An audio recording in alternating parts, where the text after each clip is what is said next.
Sallallahu ala Muhammad.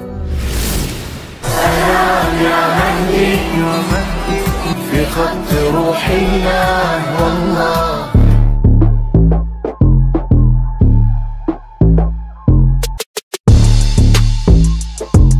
Assalamualaikum warahmatullahi wabarakatuh. Sahabat Tafakkur Fiddin yang dirahmati Allah dan dimuliakan olehnya. Dengan adanya kejadian di Palestina akhir-akhir ini, maka timbullah satu pertanyaan. Apakah Imam Mahdi sudah keluar? Apakah kita hidup di zaman Imam Mahdi? Apakah kalau misalnya belum keluar, apakah Imam Mahdi itu sebentar lagi akan keluar karena zamannya sudah dekat? Dan seperti apa ciri-ciri Imam Mahdi itu? Biar kalau kita ketemu nanti dengan Imam Mahdi, kita bisa tahu yang bahwa orang ini adalah Imam Mahdi. Juga ada fenomena tentang orang yang ada di Pakistan yang kita sebut saja namanya. Beliau adalah Muhammad Qasim.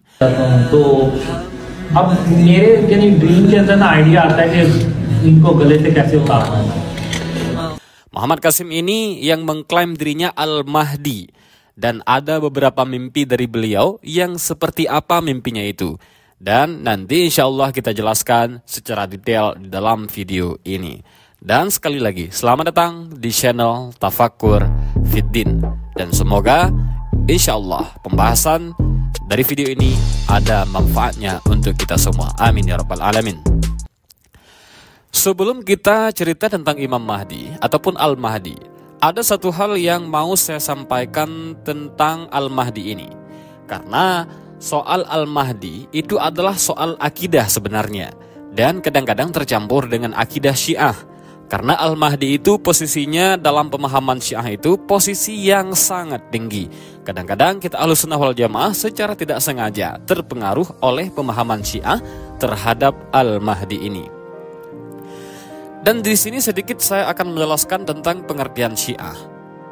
Islam Syiah adalah cabang Islam terbesar kedua.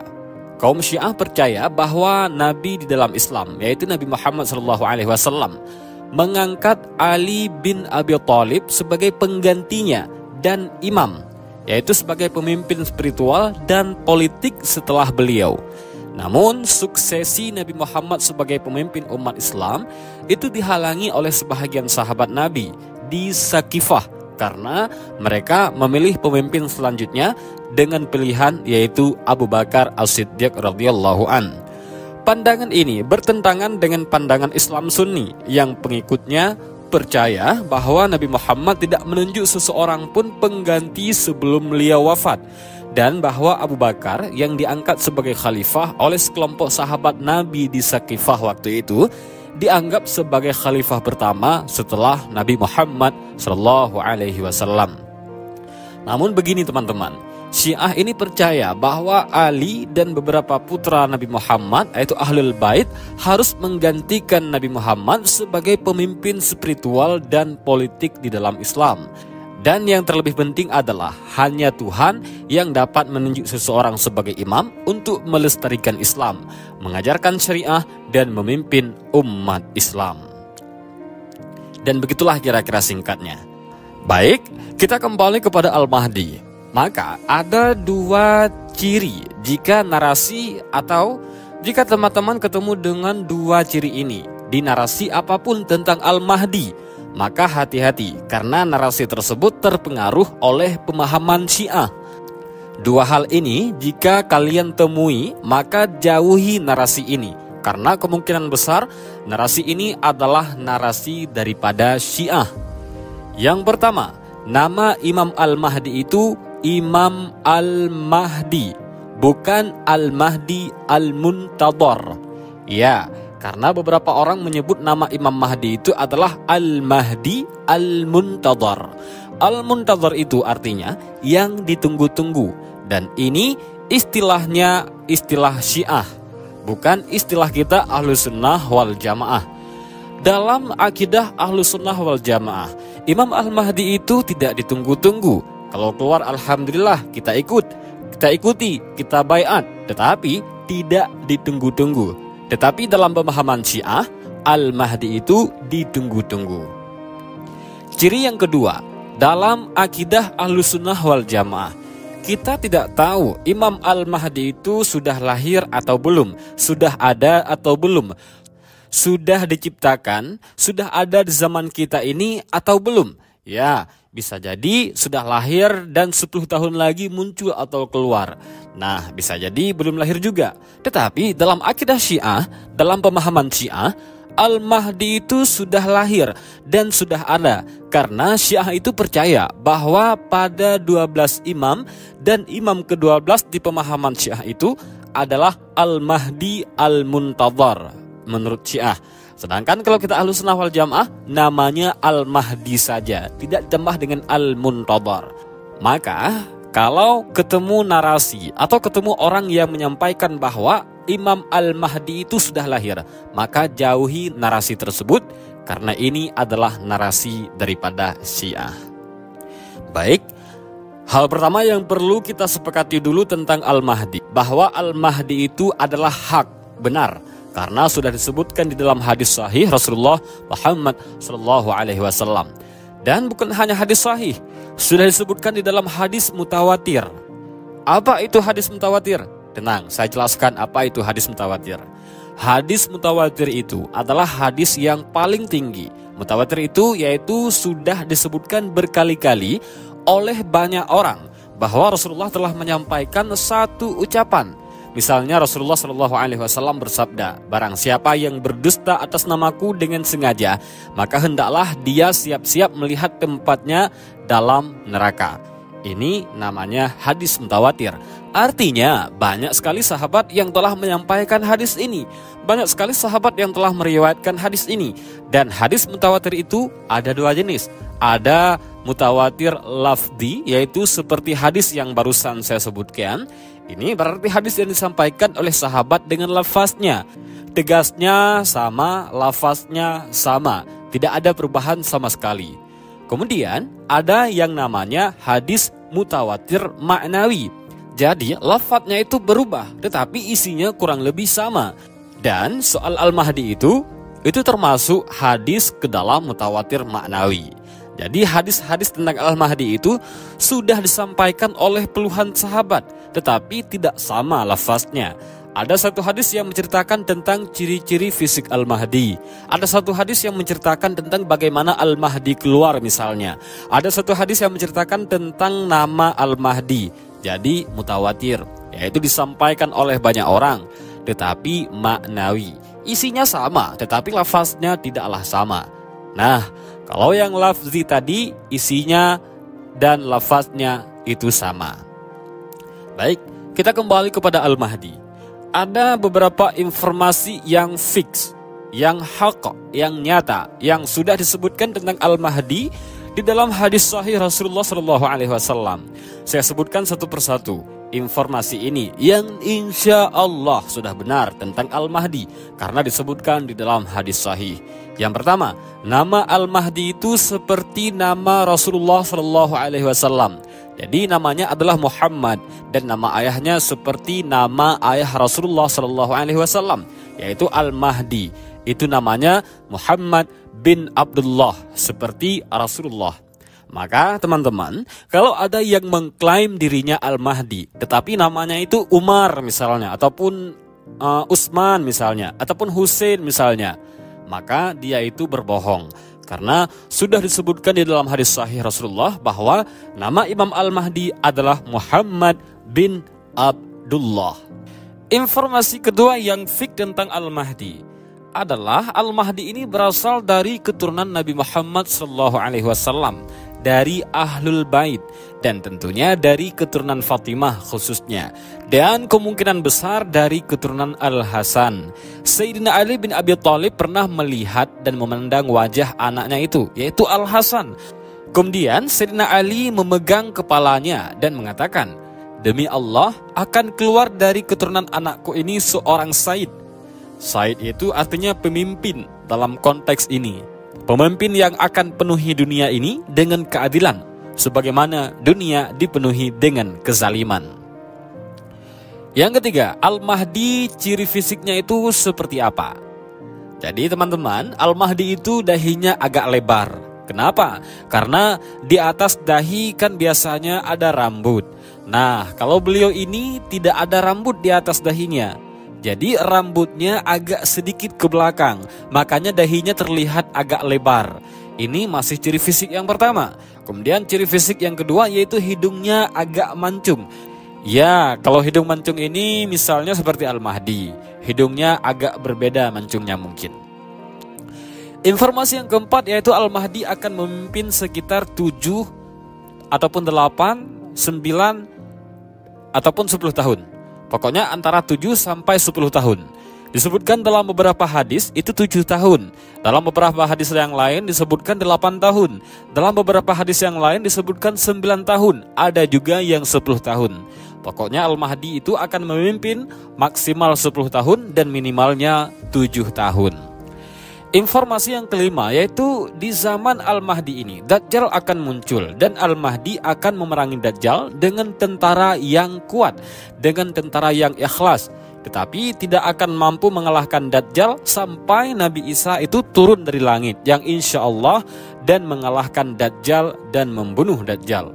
Dan ceritanya itu pas Nabi Isa turun dari langit itu kebetulan Al-Mahdi lagi siap-siap untuk sholat dengan jamaahnya. Jadi ketika Nabi Isa turun, Al-Mahdi itu langsung mengenal Nabi Isa karena ciri fisik Nabi Isa itu ada juga disebutkan di hadis yang sahih. Maka Al-Mahdi itu akan memajukan Nabi Isa ke depan untuk mengimami sholat. Ya, Al-Mahdi akan memajukan Nabi Isa untuk mengimami sholat. Tetapi Nabi Isa saat itu menolak dan ujung-ujungnya Al-Mahdilah yang akan menjadi imam dan mengimami sholat. Dan Nabi Isa akan menjadi makmum di belakang Al-Mahdi. Informasi keenam tentang Al-Mahdi yaitu zaman Al-Mahdi ini akan terjadi keadilan, kesejahteraan, yakni kekayaan yang sungguh sangat luar biasa. Sampai di umat Islam ini tidak akan ada satupun yang miskin, tidak ada orang miskin sama sekali. Orang yang ingin bersedekah itu keluar berjalan kaki berjam-jam di luar untuk mencari orang miskin untuk memberi sedekah. Namun tidak ada yang ditemukan orang miskin. Jadi begitulah kira-kira kehidupan di zaman Al-Mahdi itu. Sebahagian besar dari zaman Al-Mahdi itu, dari masa kepemimpinan Al-Mahdi itu penuh dengan keadilan. Dan begitulah Masya Allahnya. Ini informasi yang pasti, yang insya Allah tentang Al-Mahdi, yang fix karena diambil dari hadis-hadis yang sahih dan diambil dari hadis-hadis yang mutawatir. Namun ada juga beberapa informasi lain yang tidak pasti. Jadi informasinya itu tidak pasti 100% karena tidak diambil dari hadis-hadis yang sahih. Maka yang tadi saya sebutkan tadi itu sahih. Dan sekarang kita sebutkan beberapa yang tidak sahih. Ini disclaimer dulu ya, bahwa informasi ini tidak diambil dari hadis sahih. Seperti apa sebab? Seperti bagaimana kira-kira Al-Mahdi itu akan muncul, akan dipilih menjadi pemimpin bagaimana? Ada 3 kemungkinan. Yang pertama yaitu Allah akan siapkan dia menjadi khalifah, menjadi pemimpin dalam waktu sehari semalam. Yakni teman-teman, dia itu orang yang biasa mungkin. Misalnya tidak ada jiwa pemimpin, tidak ada cita-cita misalnya untuk memimpin umat Islam. Tetapi dalam waktu sehari semalam, Allah Subhanahu wa taala telah mempersiapkan beliau, memberi beliau jiwa pemimpin untuk bisa memimpin umat Islam. Kemungkinan yang kedua, ada 3 orang yang akan berperang dekat Ka'bah. Semuanya anak khalifah, mereka akan berperang. Kemudian salah satunya akan menang. Dia itu adalah Al-Mahdi.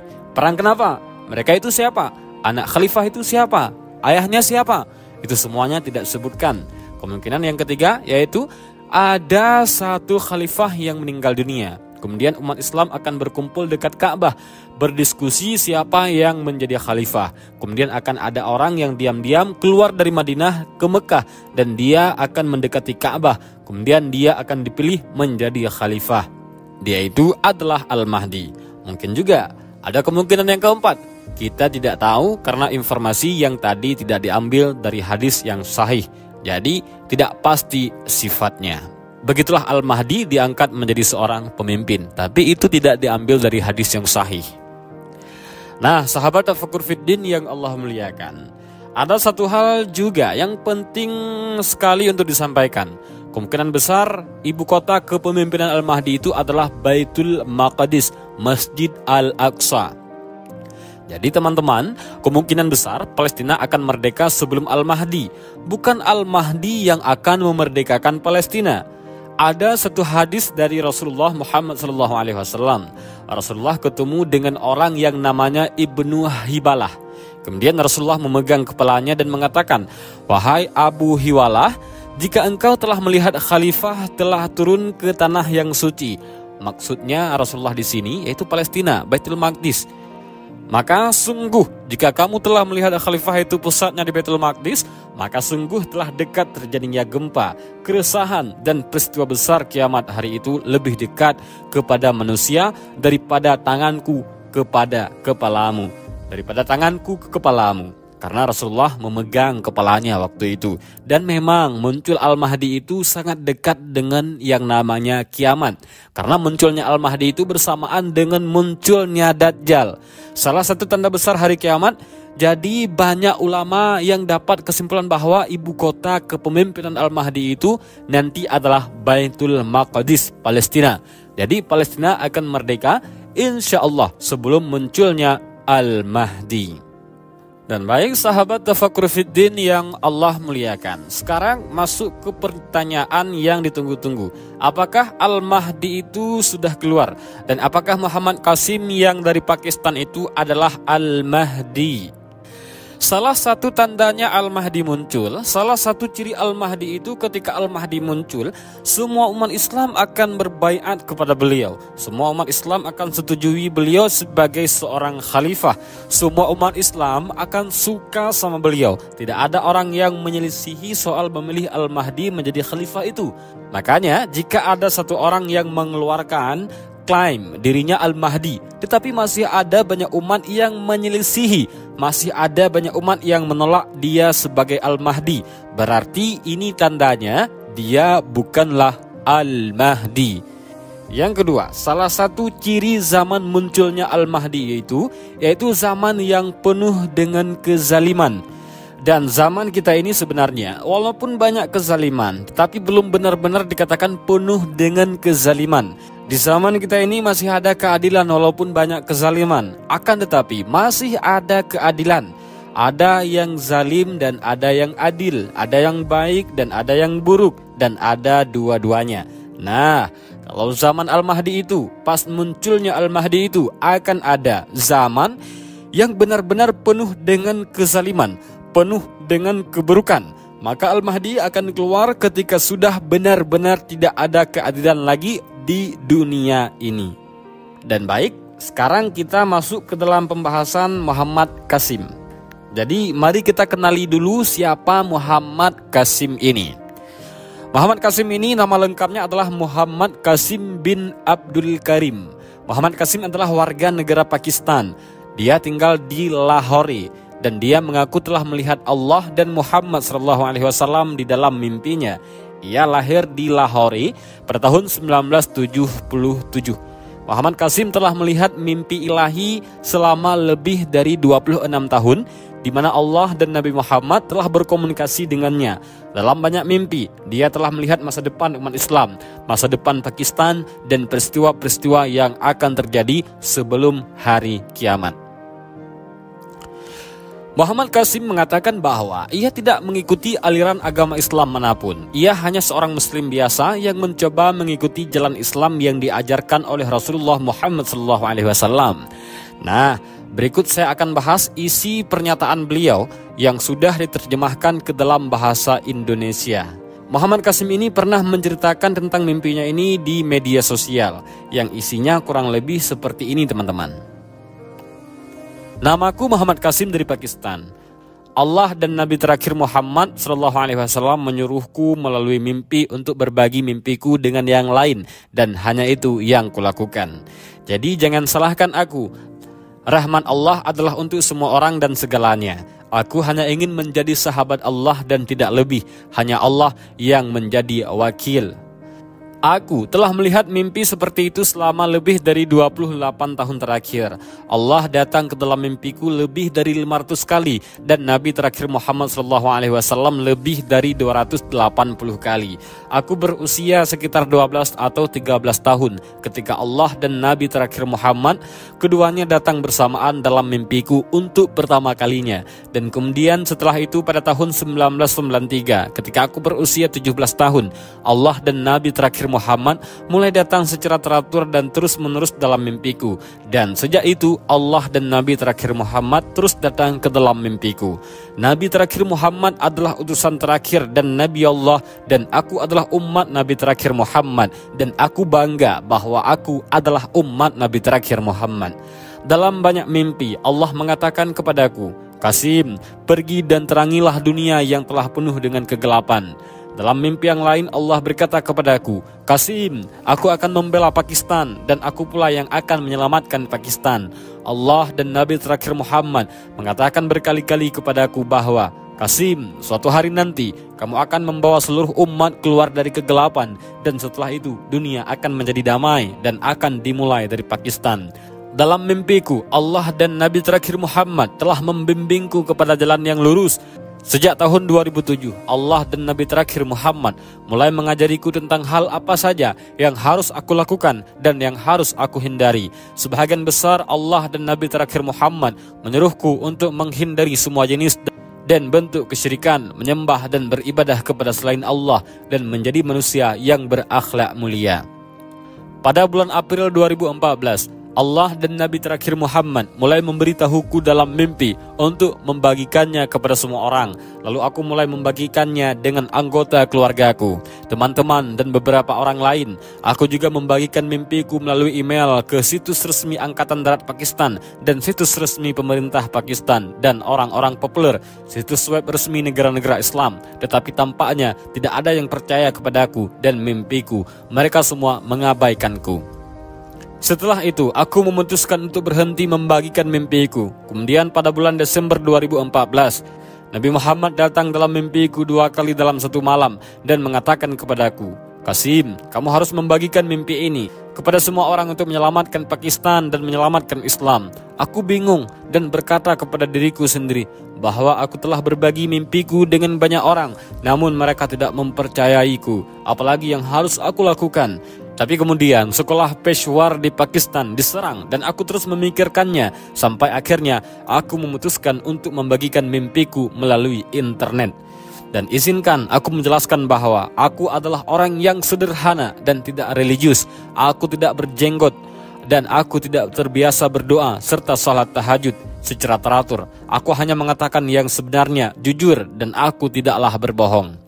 Pada tahun 1994, Allah memberitahuku dari langit dan aku masih ingat kata-katanya, Qasim, janji yang telah aku buat kepadamu, maka aku akan memenuhinya, dan jika aku gagal, maka aku bukanlah raja seluruh alam. Dan sejak hari itu, menunggu Allah kapan waktu yang dijanjikan itu tiba dan kapan kesabaranku berakhir. Aku tidak putus asa dari rahmat Allah. Setiap kali aku mulai putus asa, maka Allah atau Nabi terakhir Muhammad akan datang ke dalam mimpiku dan berkata, Qasim, jangan putus asa dari rahmat Allah. Qasim, bersabarlah. Allah tidak akan menyia-nyiakan pahala orang-orang yang sabar. Dan Allah adalah pengatur urusan yang terbaik. Mereka memotivasiku dengan kata-kata seperti itu dan aku menjadi bersemangat kembali. Pada Januari 2014, Allah berfirman kepadaku, Qasim, aku telah mengujimu selama 20 tahun. Aku ingin melihat apakah kamu termasuk orang yang berputus asa dari rahmatku atau tidak. Aku melihat mimpi ini di musim panas 2003. Allah berfirman, Qasim, apabila saat janjiku belum tiba, jika kamu mencelupkan tanganmu ke dalam emas, maka itu akan menjadi debu. Tetapi ketika saat janjiku telah tiba, maka jika kamu mencelupkan tanganmu ke dalam debu, maka itu akan menjadi emas atas perintahku. Aku melihat mimpi ini pada musim semi 2002, di mana Nabi Muhammad mengatakan kepadaku, Qasim anakku, janganlah berputus asa dari rahmat Allah. Qasim, pada saat waktumu telah tiba, maka bumi akan mengeluarkan hartanya. Pohon akan menumbuhkan lebih banyak buah dan menghasilkan lebih sedikit daun. Akan ada rezeki di atas rezeki. Tak seorang pun akan tetap miskin dan akan ada kedamaian di mana-mana. Hukum dan keadilan akan tegak dan tak seorang pun pernah melihat saat seperti itu sebelumnya. Aku tidak pernah melihat Allah secara langsung dalam mimpiku. Aku hanya merasa bahwa Allah ada di atas Arasy Al-Azim dan suara Allah turun dari sana. Atau aku melihat nur dan suara itu keluar dari cahaya itu. Atau Allah berbicara denganku dari langit. Dalam setiap mimpi, aku merasa Allah lebih dekat kepadaku daripada urat leherku. Saya tidak melihat wajah Nabi Muhammad secara jelas, tetapi saya bisa melihat tubuhnya. Dalam satu mimpi, aku memeluk tubuh Nabi Muhammad dan seluruh tubuhku bersaksi bahwa aku memeluk tubuh Nabi Muhammad. Aku juga telah berjabat tangan berkali-kali dengan Nabi Muhammad dalam mimpiku, dan tanganku juga bersaksi bahwa aku berjabat tangan dengan Nabi Muhammad. Pada bulan September 2015, aku bermimpi untuk pertama kalinya dalam hidupku. Aku menatap mata Nabi Muhammad. Ketika mataku melihat ke dalam mata Nabi Muhammad, maka mataku terpaku dan aku tidak bisa berpaling. Aku merasa seolah-olah di mata Nabi Muhammad dipenuhi oleh cahaya Allah. Ini merupakan momen yang sangat luar biasa bagiku. Aku telah melihat banyak nabi dan rasul yang lain dalam mimpiku, tetapi aku hanya melihat wajah Nabi Sulaiman alaihissalam dan Isa alaihissalam berkali-kali di dalam hidupku. Dalam beberapa mimpi, aku melihat bahwa ketika seluruh dunia menjadi damai, maka Dajjal akan muncul dan mencoba menghancurkan kedamaian dunia. Dalam satu mimpi, aku melihat Nabi Isa alaihissalam turun dari langit dan Ya'juj dan Ma'juj keluar lalu menyebar dan melakukan kerusakan di seluruh bumi. Aku dan sangat sedikit orang bergabung dengan Nabi Isa alaihissalam dan kemudian kami tinggal bersama Nabi Isa alaihissalam. Pada tahun 1993, ketika aku mulai bermimpi, aku mulai menulis dan membuat buku catatan tentang mimpiku dan hal-hal yang kucatat seperti beberapa kali aku melihat Allah dalam mimpiku dan beberapa kali aku melihat Nabi Muhammad dalam mimpiku. Namun, beberapa tahun yang lalu, aku kehilangan buku catatan itu saat pindahan. Jumlah mimpi itu lebih kurang ada 800 kali dan aku masih mengingat banyak mimpiku. Bertahun-tahun yang lalu dalam satu mimpi, Allah mengatakan kepadaku, "Qasim, sebelum tidur, bacalah surah Al-Ikhlas, surah Al-Falaq dan surah An-Nas. Kemudian tidurlah sehingga setan menjauh darimu." Dan sejak saat itu, aku selalu melakukannya. Allah memberitahuku dalam banyak mimpi, "Qasim, suatu hari nanti aku akan membantumu dan akan memberimu kesuksesan dan aku akan memenuhi semua janji itu, bahkan jika hanya tersisa satu hari lagi sebelum hari penghakiman dan seluruh dunia akan melihat kesuksesanmu." Tapi Allah tidak memberitahuku kapan hari itu akan datang dan aku telah menunggunya selama 23 tahun terakhir. Ini adalah perjalanan panjang bagiku dan aku masih menunggu Allah dan aku tidak kehilangan harapanku kepada Allah. Aku tidak tahu kapan atau bagaimana aku akan mencapai takdirku. Aku bahkan tidak tahu apa takdirku, hanya Allah yang Maha mengetahui. Tolong bagikan mimpi ini kepada yang lain dan kunjungi halaman Facebook atau channel YouTube. Aku tidak memaksa kalian untuk percaya padaku. Tugasku hanya membagikannya dan setelah itu pilihan ada di tangan Anda. Nah, teman-teman, begitulah kira-kira pernyataan yang dikatakan oleh Muhammad Qasim di sosial media Facebooknya saat itu. Nah, mari kita melakukan cocok logi, teman-teman. Kelahiran Al-Mahdi menurut pendapat mayoritas ulama tepatnya terjadi di Madinah, sebagaimana diriwayatkan oleh Abu Nuaim dari Hammad dari Ali bin Abi Thalib. Al-Qurtubi telah menyebutkan dalam At-Tazkirah bahwa kelahiran Imam Mahdi terjadi di negeri Maghrib. Ada satu pula yang berpendapat bahwa kelahirannya terjadi di Andalusia. Akan tetapi, riwayat yang lebih sahih menunjukkan bahwa kelahiran Imam Mahdi terjadi di Madinah Al-Munawwarah. Nah, sedangkan Muhammad Qasim ini lahir di Lahore, tepatnya di Pakistan.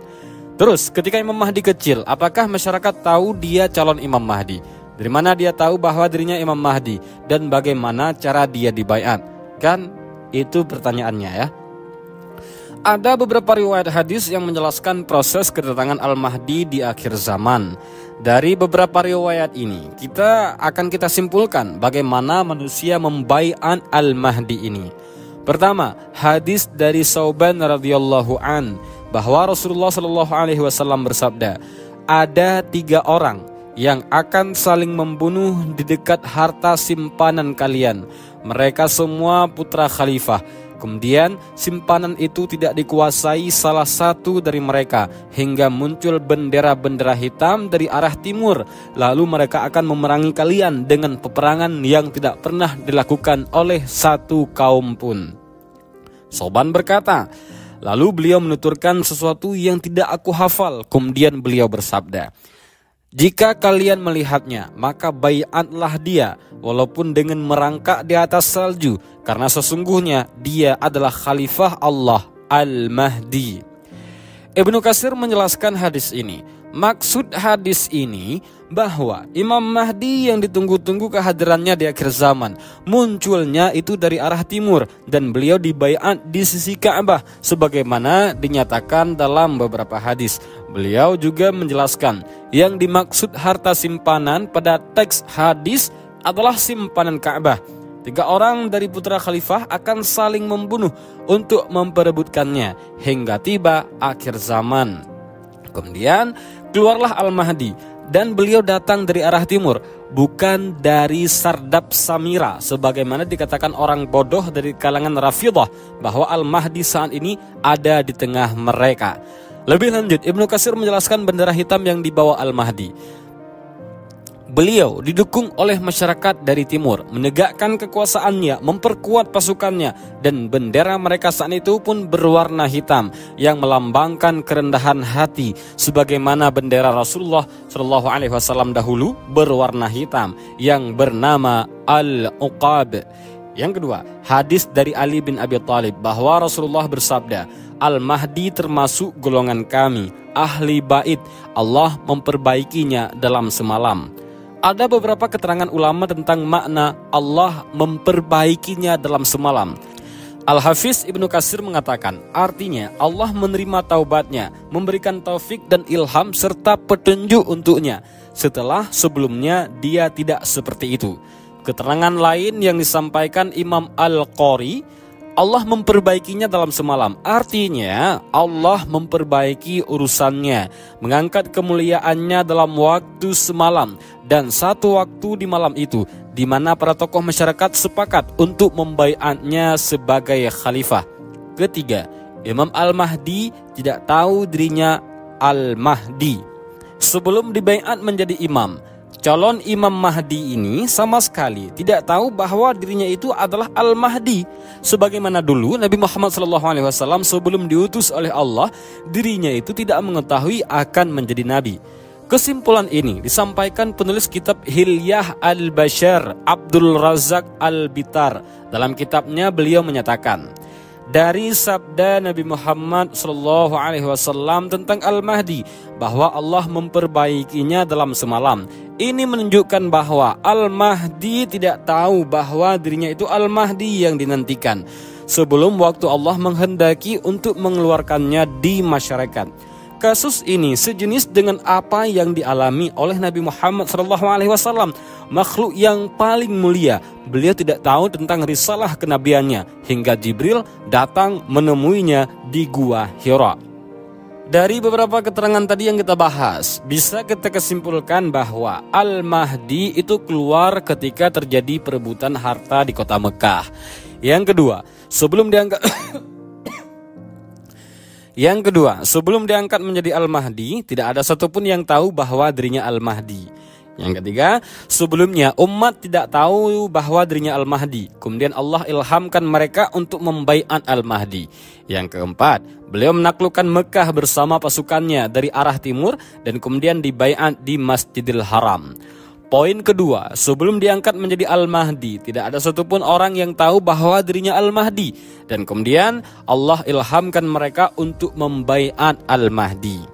Seperti yang saya katakan sebelumnya tadi, salah satu tandanya Al-Mahdi muncul. Salah satu ciri Al-Mahdi itu ketika Al-Mahdi muncul, semua umat Islam akan baiat kepada beliau. Semua umat Islam akan setujui beliau sebagai khalifah. Semua umat Islam akan suka sama beliau. Tidak ada orang yang menyelisihi soal memilih Al-Mahdi menjadi khalifah itu. Makanya jika ada satu orang yang mengeluarkan klaim dirinya Al-Mahdi, tetapi masih banyak umat yang menyelisihi, masih ada banyak umat yang menolak beliau sebagai Al-Mahdi, berarti tandanya orang ini bukanlah Al-Mahdi. Jadi jelas ya teman-teman bahwa dia bukan Al-Mahdi, dan jelas sekali informasi yang disampaikan itu tidak benar. Bahkan ada salah satu syekh yang pernah menghitung berapa orang sepanjang sejarah yang mengklaim dirinya Al-Mahdi. Ternyata jumlahnya 300 teman-teman. Ternyata orang yang mengklaim dirinya Al-Mahdi itu sudah mencapai 300 orang. 300 itu sepanjang sejarah umat Nabi Muhammad 1500 tahun. Berarti hampir setiap 5 tahun muncul orang yang klaim dirinya Al-Mahdi. Jadi yang mengklaim diri Al-Mahdi itu sudah banyak, yakni terjadi berkali-kali dan di mana-mana.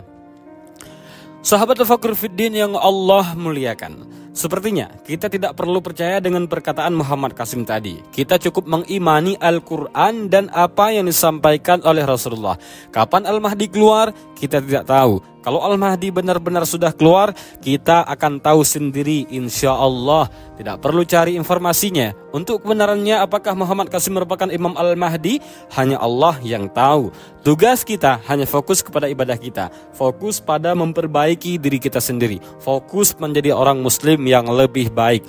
Allah Subhanahu wa Ta'ala tidaklah pernah menyuruh kita untuk terlalu fokus dengan soal tanda hari kiamat. Allah menyuruh kita untuk beribadah, memperbaiki diri, memperbaiki sholat, menguatkan hubungan kita dengan Al-Quran, berakhlak yang baik, berbakti kepada orang tua, berbakti kepada suami, berbakti kepada anak, mengajarkan anak kita Al-Quran dan lainnya.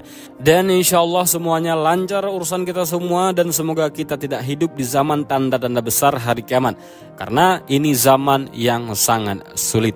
Dan demikianlah video ini, mudah-mudahan ada manfaat bagi diri saya sendiri dan juga bagi seluruh para hadirin sidang YouTuber, sidang YouTube yang dirahmati Allah yang telah mendengar video saya barusan. Mudah-mudahan bermanfaat. Allahu a'lam bishawab. Assalamualaikum warahmatullahi wabarakatuh.